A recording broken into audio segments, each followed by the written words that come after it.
안녕하십니까. 뉴스투데이 강원 시작합니다. 정부가 교육교부금 개편을 추진하고 있습니다. 개편이 현실화되면 학생 수 감소에 맞춰 교육 예산도 줄어들게 되는데요. 하지만 학생 수가 줄어도 돌봄과 교육 과정까지는 줄어들지 않기 때문에 교육계의 반발이 커지고 있습니다. 현장의 목소리를 나금동 기자가 전해드립니다. 시민과 학부모, 교사들이 한자리에 둘러앉아 머리를 맞댔습니다. 정부의 지방교육 재정교부금 개편 추진에 강원도교육청이 마련한 공론회장입니다. 정부의 계획은 이렇습니다. 내국세의 20.79%를 전국 시도교육청에 자동으로 떼어주던 현행 방식 대신 인구 변화와 경제 성장률을 반영해 예산을 배분하겠다는 겁니다. 쉽게 말해 학생이 줄었으니 교육 예산도 줄이겠다는 건데 현장의 위기감은 큽니다. 교육 재정의 상당 부분은 마음대로 줄일 수 없는 고정 지출에 묶여 있기 때문입니다. 대부분의 그 재원은 고정 지출 비용이다. 이렇게 아시면 될 것 같아요. 특히 수도권과 달리 강원도는 농산어촌 작은 학교 비중이 상당히 높습니다.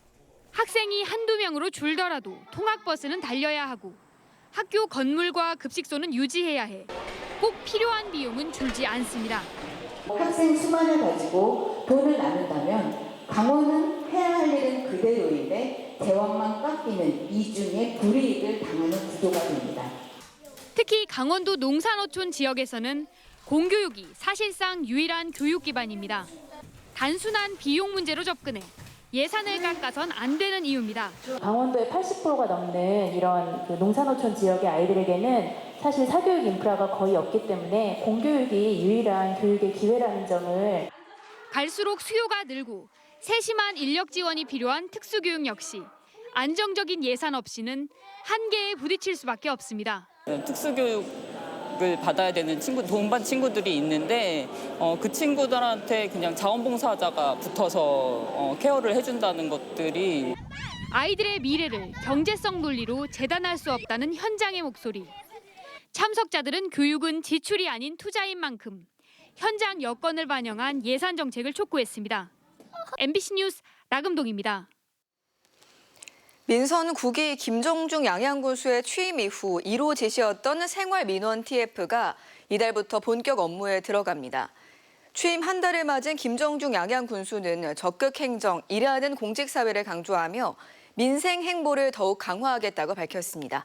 박은지 기자입니다. 민선 9기 김정중 양양군수의 공약이자 1호 지시였던 생활민원 TF가 본격 가동에 들어갔습니다. 생활 속 각종 불편을 신속하게 해결하기 위한 전담 조직으로 도시계획과에 팀장과 직원 2명이 우선 배치됐고 업무 조정과 자체 예산 확보 등 준비에 나섰습니다.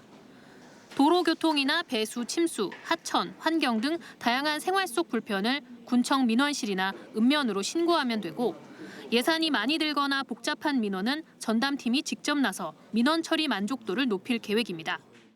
현재 상태로는 민원이 접수가 되면 담당 부서로 이관을 해서 이관 부서에 대한 그 예산이 없을 시에는 그 부분이 후순위로 밀리고 있습니다. 그래서 그런 부분에 대해서 저희가 신속하게 저희가 예산을 반영해서 처리를 하는.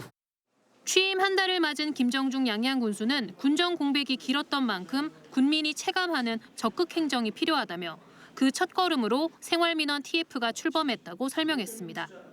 제대로 일할 수 있도록 예산과 인력 확보에도 노력을 아끼지 않겠다고 덧붙였습니다.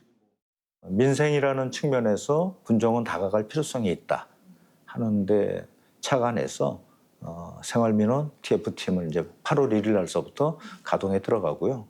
가장 수반돼야 되는 것은 예산입니다. 그래서 예산에 대한 부분들도 적극 행정을 하려고 합니다.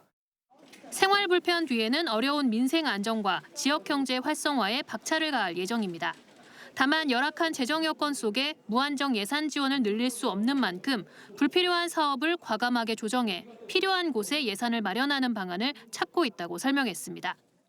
군 재정이라든가 또 향후 양양 발전을 위해서는 우리가 좀 채택하기 어려운 사업이고 우리가 거기에 공모에 참가할 필요성이 없는 그런 사업인데도 불구하고 진행됐던 사업들이 있더라고요. 오랜 군정 공백을 지우고 민생 안정과 행정에 대한 신뢰 회복을 최우선으로 하겠다는 민선 국이 양양군의 행보가 빨라지고 있습니다. MBC 뉴스 박은지입니다. 한여름에도 선선에 캠핑족이 몰리면서 이맘때면 몸살에 앓는 옛 영동 고속도로 대관령 휴게소 소식 전해드렸는데요. 캠핑족을 맡기만 할 게 아니라 관광자원으로 활용하자며 계획을 세운 게 벌써 6년 전입니다. 그런데 지금까지도 사업이 지지부진한데 왜 그런 건지 유주성 기자가 취재했습니다.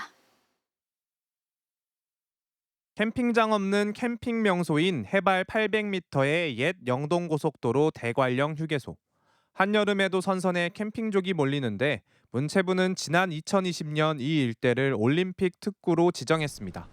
캠핑족을 맡기만 할 게 아니라 오히려 활용해 관광 거점지구로 육성하겠다는 계획이었습니다. 2021년부터 2024년까지 민간에서 289억 원을 투자받아 글램핑, 카라반 등 캠핑 시설을 갖출 예정이었는데 2026년 현재까지 시작도 못하고 있습니다. 양떼목장, 선자령 등 관광지와 인접하고 교통이 좋아 개발 가능성이 높다는 분석에도 대부분의 부지는 방치되고 있습니다. 사업이 지지부진한 건 민간 사업자를 못 찾았기 때문이기도 하지만 더 큰 문제는 토지 관계가 너무 복잡하게 얽혀 있다는 겁니다. 옛 대관령 휴게소 하행선 쪽은 강원개발공사, 강원도, 국토부, 산림청이 땅을 나눠 갖고 있습니다. 상행선은 평창군이 대부분의 토지를 매입했고 일부 강원도와 강원개발공사가 소유하고 있습니다.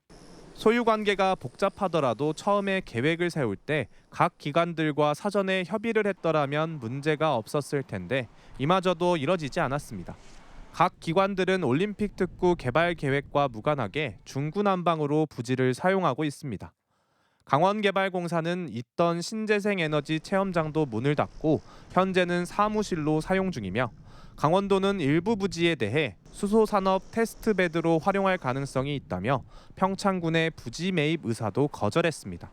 또 관광거점지구 추진 주체는 평창군이라며 선을 그었는데 평창군은 개발 사업 주체만 민간에서 지자체로 바꿔 올림픽 특구 변경안을 제출했을 뿐 토지 문제에 가로막혀 사실상 손을 놓고 있습니다. 일단은 주관 부서가 하나 정해져야 될 겁니다. 그래서 그 주관 부서에서 의견을 담아서 소유권 전체를 평창군에다가 매각을 한다든지 하나의 방안은 임대를 해주는 개념이 된다든지 뭐 이런 식으로 해서 위임을 해줘야 평창군에서 개발을 할 수 있는.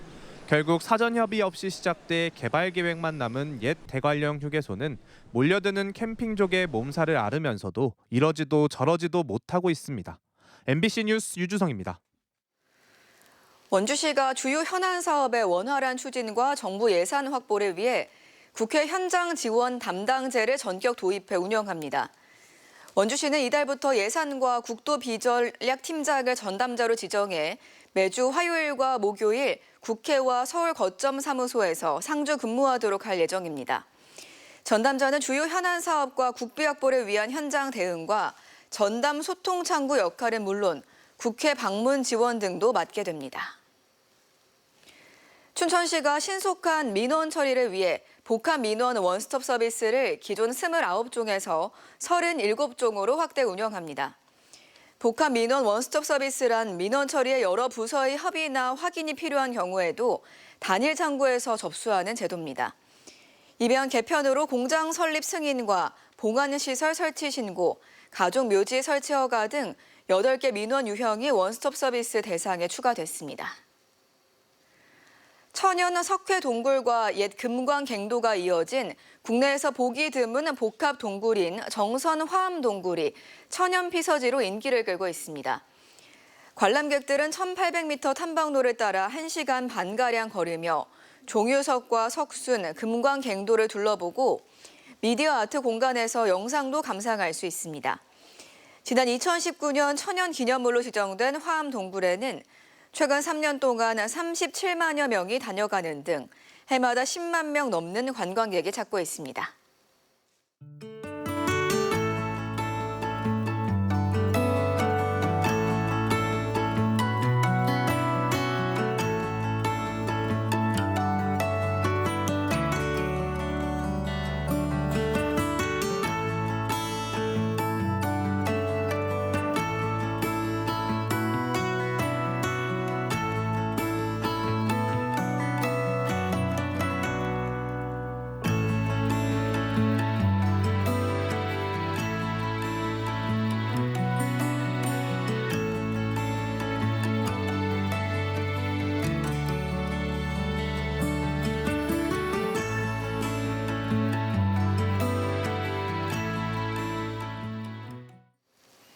강원도 교육청이 2027학년도 대학 수학 능력 시험에 대비한 강원 모의평가 문항의 완성도를 높이기 위해 내일까지 합숙 검토를 진행합니다.